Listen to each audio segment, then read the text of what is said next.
Iron Man, Captain America, Colonel Nick Fury, General Motors?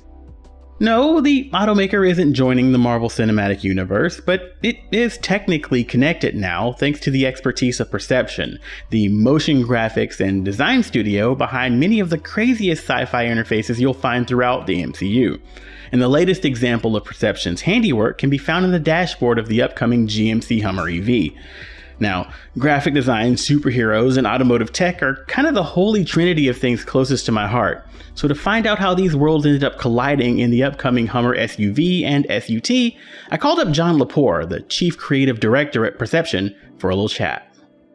We've been really fortunate to work with Marvel for about 10 years now. First film that we worked on with them was Iron Man 2, and we were brought on specifically to make a whole bunch of the tech and gadgets that Tony Stark uses in the film.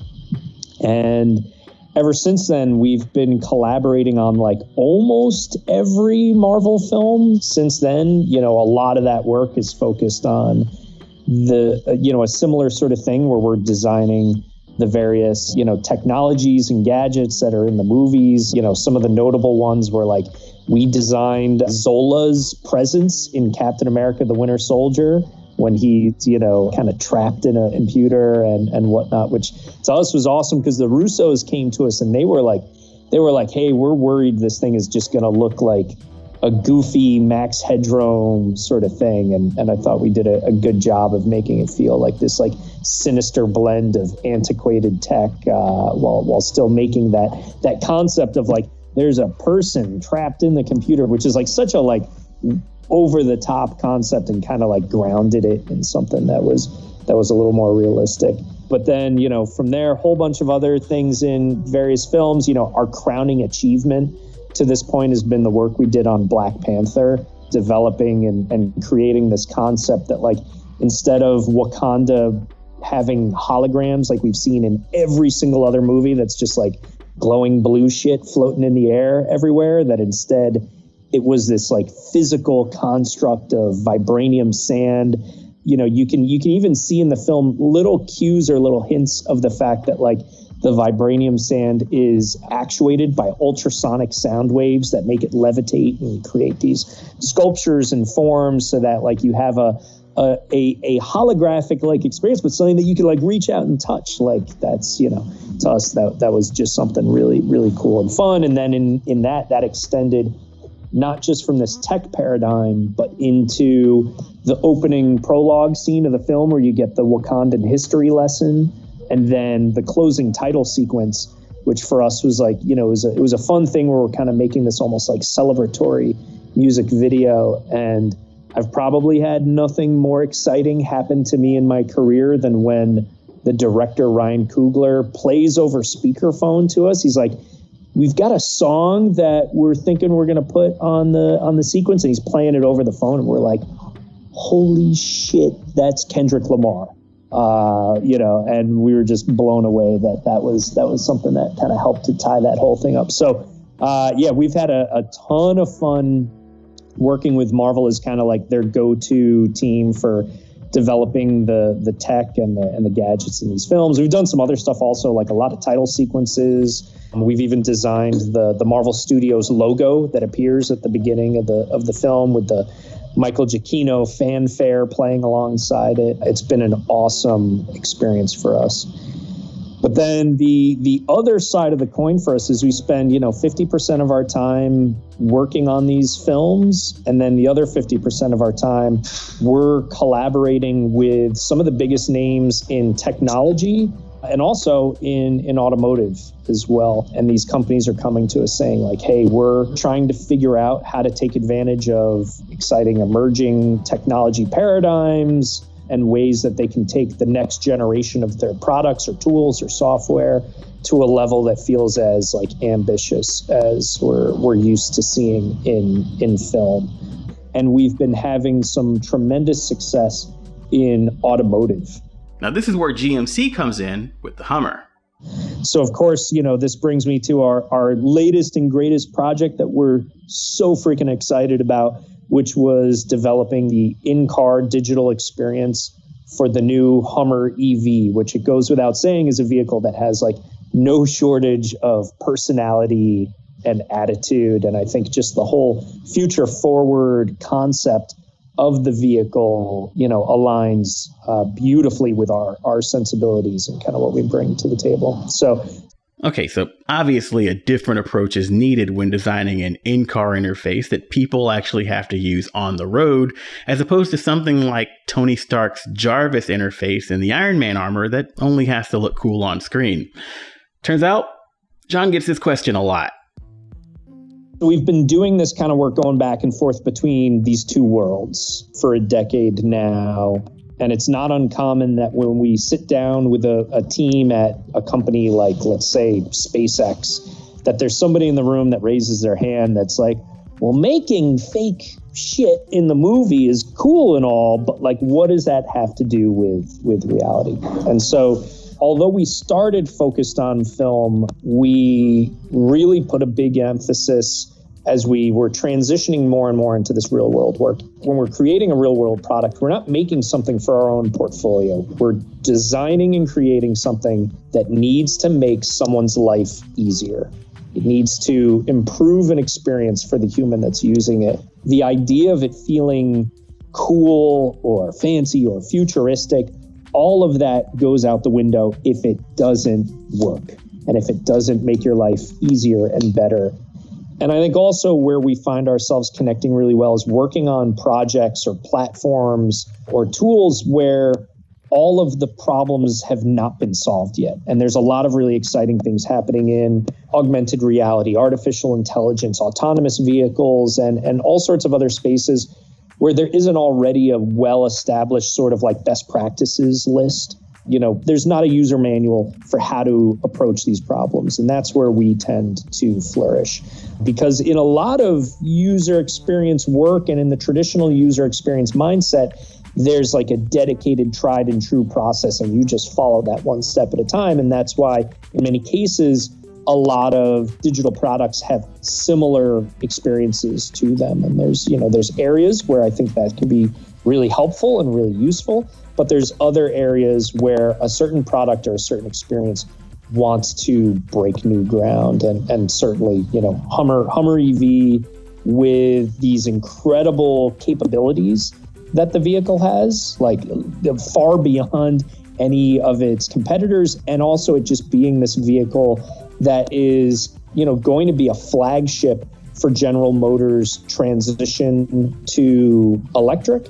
It was the right place, I think, for us to kind of forge new ground and create something that was a bit more unique. And then, on top of that, automotive just in general, insane number of regulations, requirements, restrictions, and whatnot that you have to work with. How much of what you're doing is reimagining the way that information is presented, stepping outside of the paradigm of a tachometer is a needle that moves this way? Or were there any ways, particularly with the Hummer, where you were able to look at the way a piece of information was presented and go, we can do that better? Every visualization that we're used to, especially in a vehicle, you think of things like seeing, a needle moving along a dial. Why did a needle move along a dial, and why have we been doing that? Well, because mechanically, that was the most efficient and effective way of putting that into a vehicle. Now that we're looking at digital displays to use those same exact paradigms, at times it feels like we're hanging on to the past a little too much, or we're paying homage to antiques. And on a vehicle like Hummer EV, that's the last thing that you want to do. So in almost every place, we're looking at it from the ground up, thinking about how can we utilize the technology that we have at our disposal to as effectively, as possible, communicate these different points of information to the driver. One of the best examples of that is within the off-road app in the Hummer EV. There's a whole suite of different visualizations that you can configure and arrange to see all sorts of different metrics based on how the vehicle is performing. And one of those is a pitch and roll visualization. And it's something that has existed in other off-road vehicles in the past, even as an analog gauge, as like a liquid-filled level-like element. And you would have a dial for pitch, and you would have a dial for roll, and you would see those things sort of rock back and forth. In the Hummer EV, you have a spherical gyroscope that floats in 360-degree orientation. It's a fully three-dimensional visualization that shows you in a way that we've never seen before in an off-road vehicle how its attitude is as it's approaching, interesting off-road obstacles. To us, it was the most effective way of designing this visualization for the user to understand and interpret, as opposed to kind of saying like, oh, well, this is my roll, that's my side to side, and this is, my pitch, and this is front to back. Now, one of the biggest advantages of using screens and digital UI is that it's dynamic and customizable. But if you've ever cringed at all the icons on your dad's desktop, you know that customization can get out of hand pretty quickly. I asked John how Perception is balancing this great power with that great responsibility. It's important to us that we are presenting the driver with something that matches the character and the personality of the vehicle. And so there's a certain degree to which we want it to be a curated experience. We don't want it to just be like, set all the colors, choose your desktop background and whatnot. We want it to be something that reminds the drivers that they are sitting in the Hummer, and that it's not, I moved from a different vehicle and the same experience followed me into this vehicle. But at the same time, we don't want to, we want to make sure that the driver has the control to see whatever kinds of data and visualizations and information is going to help them out in their lives. So within the Hummer, there's multiple different drive modes in the vehicle. It's something that's becoming more and more commonplace in vehicles that set up the vehicle for different kinds of driving and capabilities.